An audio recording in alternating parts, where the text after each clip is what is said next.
Okay, when you're doing partner exercises, your job is to look at your partner and point out any errors that they're making in a nice way, and their job is to do the same for you. So anytime someone gives you a criticism, you have to look at it as a gift and go, oh, they're trying to help me, they're giving me a benefit by trying to improve.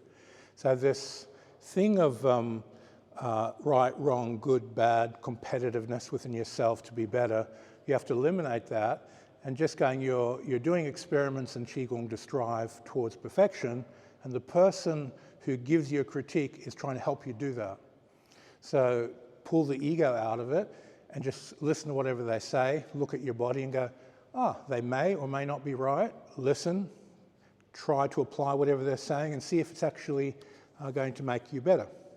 Some people will give you pearls instantly, and other people will be working from a different level of education with internals, and they won't be. But listen to everything that gets said and apply it and see if it works.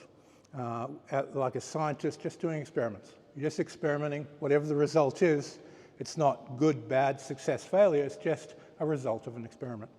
And take that attitude with your training partners. Now, when you're working with a training partner, your objective is to make your training partner as good as you can.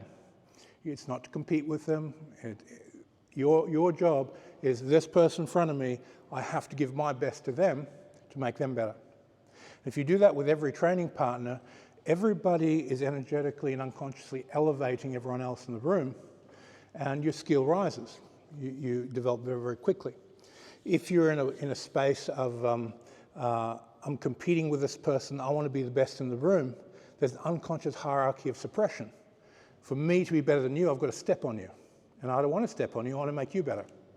So the way you relate to other people and your learning environment and your training partners is very important.